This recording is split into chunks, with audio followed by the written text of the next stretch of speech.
Assalamualaikum warahmatullahi wabarakatuh. Hai, apa kabar kalian semua nih? Semoga kalian selalu dalam keadaan sehat dan rezekinya lancar nih, amin. Sebelumnya gue makasih banget nih karena kalian udah mau mampir dan klik video ini sehingga video ini udah jadi tontonan kalian di hari ini. Oke, kali ini gue bakal nge-review sebuah film nih ya yang berjudul 2067 yang merupakan film fiksi ilmiah Australia tahun 2020 yang disutradarai oleh Seth Larney. Film ini tuh berkisah tentang kehancuran bumi di masa depan akibat masalah kerusakan lingkungan sehingga manusia bergantung nih pada oksigen buatan. Namun oksigen ini tuh tercemar dan secara bertahap menyebabkan penyakit mematikan yang dikenal sebagai The Sickness. Penasaran kan sama alur cerita film ini? Langsung aja kita check it out!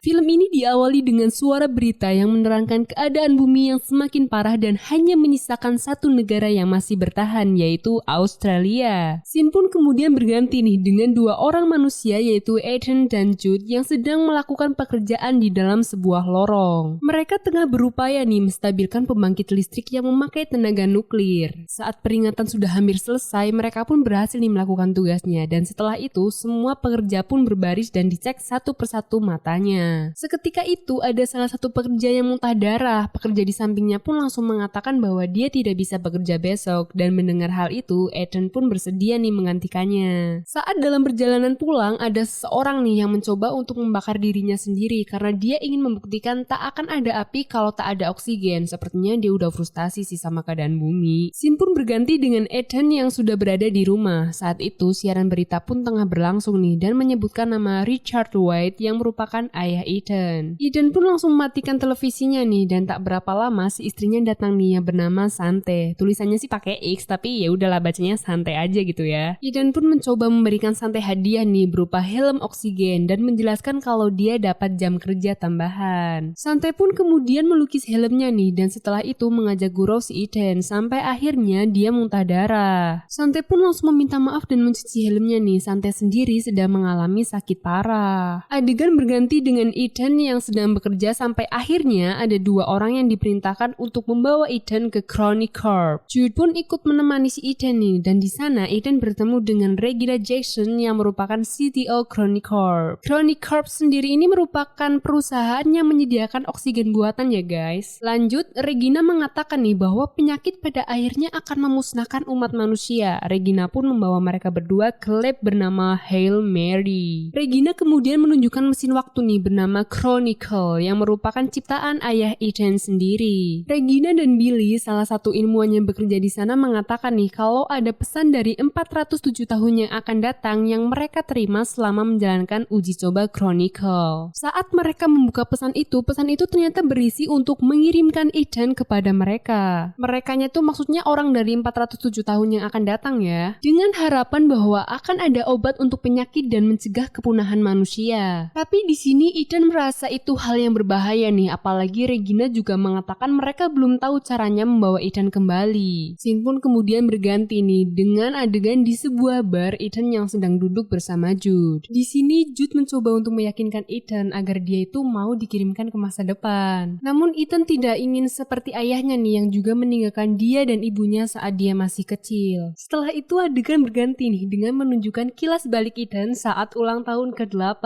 Richard White memberikan hadiah berupa gelang tangan yang justru menyakiti Ethan. Kemudian dia pun pergi. Ethan dan ibunya pun ditinggal nih oleh si Richard. Semenjak itu Ethan sangat membenci ayahnya. Kembali ke masa kini nih, si Sante pun mencoba meyakinkan Ethan agar mau menerima tawaran itu. Setelah itu saat sedang duduk di atas gedung, Ethan ini mencoba melepas gelangnya namun tak bisa. Setelah berpikir panjang, akhirnya dengan berat hati Ethan pun pergi nih ke Chronic Corp dan setuju untuk pergi ke masa depan. Billy dan Regina pun menjelaskan nih bagaimana cara Chronicle bekerja. Kemudian Billy memberikan sebuah alat bernama Archie yang akan menjadi teman Ethan di sana. Chronicle pun diaktifkan nih. Si Ethan mengalami perpindahan waktu yang cukup mengerikan sampai akhirnya dia terjatuh di sebuah hutan dan terbangun karena api sedang membakar bajunya. Ethan pun segera melepas bajunya nih dan dia pun mencoba untuk menstabilkan dirinya setelah itu. Ethan mencoba mengamati keadaan sekitar nih dan menatap sebuah pohon besar. Di sini Ethan tuh kayak takjub banget setelah sekian lama dia nggak pernah ngelihat tumbuhan. Ethan pun kemudian menyuruh Archie nih untuk mendeteksi di mana dia berada sekarang. Archie pun menemukan sebuah bangunannya tak jauh dari posisi mereka. Ethan pun kemudian mencoba mengikuti arah yang ditunjukkan oleh si Archie nih, dan dia menemukan sebuah pintu yang ada satu tengkorak manusia di depannya. Saat Ethan mengamati tengkorak itu, ada seperti bekas tembakan nih di kepalanya karena ada lubang tuh di tengkoraknya, dan mendapati bahwa tengkorak itu bertuliskan Ethan White. Dia pun terkejut. Ethan juga mendapati alatnya yang bernama Archie di sana yang sudah usang dan rusak. Ethan pun makin khawatir nih, kok bisa ada tengkorak dirinya dan juga Archie di sana. Kemudian Ethan membuat video nih di samping tengkoraknya itu dan bertanya apakah dia akan mati di sana juga. Setelah itu Ethan pun mencoba bertanya nih sama si Archie, kenapa ada tengkorak dirinya? Apakah dia bisa hidup dan mati secara bersamaan? Tapi si Archie ini juga tidak bisa menjawab dan tidak bisa menjelaskannya. Hal ini akhirnya membuktikan nih, secanggih apapun teknologi, mereka itu bukanlah Tuhan. Next, Ethan pun juga melihat ada gelang yang sama dengannya nih di tangan tengkorak itu. Dia pun mencoba mengambilnya. Ethan pun kemudian mencoba membuka pintu yang ada di depannya nih, namun tak berhasil. Sampai akhirnya Ethan pun mencoba mengaktifkan Archie lama nih dan mendengarkan rekaman terakhir. Dia sangat terkejut nih setelah mendengar rekaman itu, dan setelah itu juga Ethan coba membandingkan perbedaan kedua Archie nih, antara Archie lama dan Archie baru. Sampai akhirnya Ethan ini menemukan ada serabut kabel. Ethan pun mencoba melakukan hal yang sama pada Archie yang baru. Kemudian Archie baru pun menemukan sinyal nih dan menyuruh Ethan untuk mengikutinya. Ethan pun berjalan mengikuti arahan Archie nih sampai dia menemukan sebuah alat-alat yang sudah usang di sana dan mencoba memanggil seseorang namun tidak ada siapa-siapa. Malam harinya Ethan mencoba membuat api yang diajarkan oleh Archie. Karena tak ada makanan ya, Ethan mencoba memakan buah yang tidak bisa diidentifikasikan oleh si Archie. Ethan pun akhirnya memakan buah itu nih, namun karena rasanya tidak enak, akhirnya dia menyudahinya. Dan setelah itu, dia menyuruh Archie untuk memindai gugusan bintang. Archie pun kemudian memindai gugusan bintang nih dan menjelaskan bahwa waktu Ethan berada sekarang adalah 2474 Masehi. Ethan pun kemudian mengenang masa lalunya nih bersama ayahnya tentang bintang-bintang. Sampai akhirnya badai besar datang nih menerjangnya di malam itu. Ethan juga muntah nih, mungkin karena buah yang dia makan tadi kali ya. Saat si Ethan ini udah terkapar lemah, tiba-tiba ada sebuah cahaya yang jatuh ke bumi nih. Kemudian ada seseorang yang berlari ke arahnya. Orang itu kemudian menusuk Ethan di dadanya. Tak berapa lama si Ethan ini kemudian terbangun dan mendapati Jude ada di sana.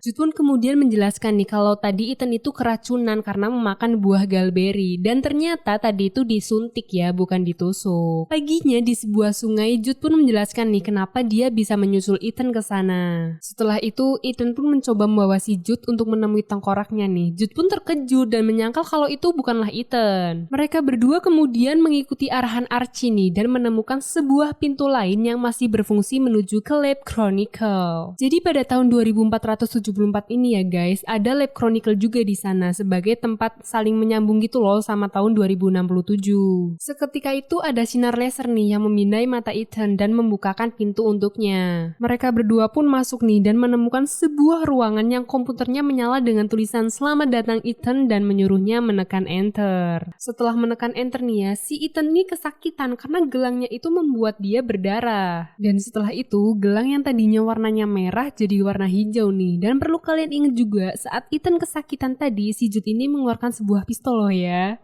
Disinilah Ethan akhirnya mengetahui nih bahwa gelang di tangannya adalah penganalisis DNA yang secara khusus dibuat untuk memberinya akses ke Chronicle. Dan secara otomatis juga nih, portal pun diaktifkan dalam waktu 4 jam dan bersiap untuk menuju tahun 2067 Masehi. Jude pun kemudian mengatakan nih jika benda ini masih berfungsi berarti mereka masih bisa pulang. Namun Ethan di sini justru malah bingung nih, kenapa tak ada manusia di sini? Karena merasa ada yang tak beres nih ya, si Ethan berpikir bahwa yang terjadi pada tengkorak itu adalah apa yang sedang ia alami saat ini, namun Jude membantahnya. Si Ethan pun akhirnya berpikir nih bahwa tengkorak itu adalah gambaran masa depan kematiannya yang akan dia alami. Ethan pun kemudian menyuruh sistem Grid untuk membuka data cadangan yang tersimpan. Grid pun kemudian menampilkan rekaman holografik ayahnya Ethan nih, dan adegan berganti menunjukkan kilas balik rekaman yang ke-97 dari ayah Ethan. Di sana Richard ini terkejut nih menerima pesan untuk mengirim putranya sendiri ke masa depan. Namun saat akan menindaklanjuti hal apa yang akan terjadi selanjutnya nih ya, si aktivasi Chronicle ini memicu kerusakan inti tenaga nuklirnya, yang akhirnya membuat portal itu tidak akan bertaut dengan tahun 2067 karena kekurangan daya. Grid pun kemudian bertanya nih pada komputer Grid, kenapa hitungan mundurnya tidak berhenti? Grid pun menjelaskan bahwa itu sudah otomatis dan tidak bisa dihentikan setelah aktivasi Chronicle. Grid pun juga memperingatkan nih, jika kerusakan tidak segera diperbaiki akan terjadi ledakan nuklir. Tahu kan dahsyatnya ledakan nuklir itu kayak apa, guys? Mereka pun kemudian bergegas nih untuk memperbaikinya. Namun di sini si Ethan ini masih mencoba memecahkan teka-teki nih tentang siapa sih yang sudah mengirim pesan dan mengapa mereka malah mengirim Jude untuk menyelamatkannya, bukan tenaga medis ataupun tentara. Mereka berdua pun akhirnya berdebat nih karena masing-masing dari mereka ini ingin melakukan apa yang menurut mereka harus dilakukan dulu. Ethan pun akhirnya mengalah nih dan membantu Jude memperbaiki kerusakannya. Mereka pun berjalan nih menuju terowongan. Sebelum itu mereka menemukan sebuah kota yang sudah hancur. Mereka menyusuri tempat itu nih dan menemukan banyak tengkorak di sana. Kemudian Ethan pun menemukan sebuah pintu bertuliskan Sante White, sedangkan Jude sendiri mencoba mengajak Ethan bergegas menuju terowongan. Ethan mencoba untuk menyusuri tempat itu nih sampai akhirnya dia menemukan tengkorak istrinya yang masih memegang kertas yang dulu pernah Ethan tinggalkan. Seketika itu Ethan mengingat masa lalunya nih bersama ibunya yang mati tertembak dan kekurangan oksigen. Oksigen yang dibawa Ethan pun dirampok nih. Saat Ethan sudah hampir kehabisan oksigen, datang nih si Jude yang menyelamatkannya.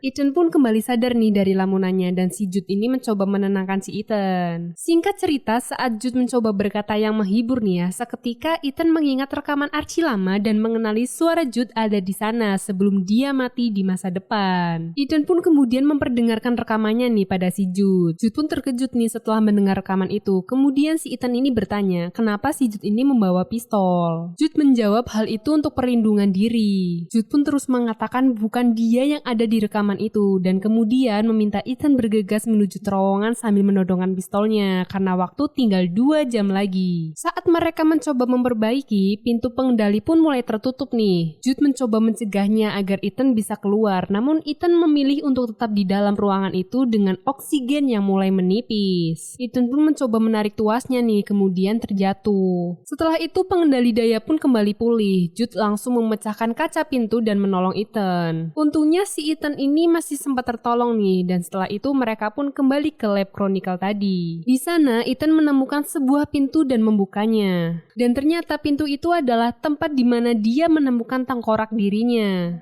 Ethan pun akhirnya menyadari sesuatu nih, setelah semua yang dia lakukan ini, dia tidak berubah apapun. Di sini antara Ethan dan Jude mulai berdebat kembali nih. Si Ethan pun kemudian memutar rekaman archi lama yang kembali memperlihatkan Ethan yang dibunuh Jude. Karena masih penasaran ya sama teka-teki ini, si Ethan pun mencoba mencari apa yang seharusnya ia temukan. Jude pun mencoba mencegahnya nih, tapi akhirnya dia dikunci di ruang pembangkit listrik oleh si Ethan. Ethan pun kembali mendengarkan rekaman ayahnya nih yang memperlihatkan apa yang sebenarnya terjadi. Dalam rekaman itu, Ethan melihat Jude bersama Regina menemui ayahnya di lab. Singkat cerita nih ya, Ethan akhirnya mengetahui bahwa misinya palsu sejak awal. Ternyata guys, si Regina ini tuh bermaksud untuk melarikan diri dari waktu kematiannya ke masa depan dengan beberapa orang terpilih untuk memulai kehidupan lagi. Tapi di sana si Richard ini mempertahankan harapan bahwa pesan balasan pasti dikirim oleh seseorang, menunjukkan bahwa masih ada harapan bagi lebih banyak umat manusia. Karena untuk mencegah penyalahgunaannya nih ya, si Richard pun akhirnya memasukkan mesin waktu ke DNA Ethan. Makanya si Ethan ini dikasih gelang sama bapaknya biar dia doang nih yang bisa buka portalnya. Jude pun akhirnya berhasil mendobrak pintu nih dan mencoba menghentikan rekaman itu, namun sudah terlambat. Dan Jude sendiri ternyata merupakan orang suruhan Regina untuk menjaga Ethan sejak kecil. Ethan pun akhirnya marah nih sama si Jude dan meminta penjelasan Jude yang sebenarnya. Karena Ethan sudah mengetahui kebenarannya nih ya, si Ethan pun mencoba menghentikan Chronicle. Namun Jude mencegahnya nih. Jude meminta Ethan untuk melawannya, namun Ethan menolak. Di sini tuh sebenarnya si Jude tuh sayang sama si Ethan karena dia udah nganggap Ethan tuh adiknya. Jadinya dia tuh nggak langsung bunuh si Ethan ini. Dan karena diliputi rasa bersalah nih ya, si Jude pun akhirnya melakukan bunuh diri tepat tepat di depan mata Ethan. Scene pun berganti ke tahun 2067 yang memperlihatkan Regina tengah bersiap menjalankan rencananya. Para orang terpilih pun sudah siap nih untuk ikut Regina. Adegan pun kembali nih ke tempat si Ethan. Tepat sebelum Regina menjalankan rencananya, si Ethan ini mengirim sebuah pesan yang berisi kirim Ethan White ke tahun 2067. Seketika itu portal di tahun 2067 ini bercahaya dan kemudian terputus sambungannya. Di dalam portal sendiri terdapat banyak tumbuhan hidup nih, sekaligus rekaman Archie yang memperlihatkan pembunuhan Richard. Jadi kenapa sambungannya terputus tuh ternyata si Ethan sendiri telah merusak chronicle yang ada di tahun 2474. Scene pun kemudian berganti dengan Sante yang sedang melihat berita penangkapan Regina.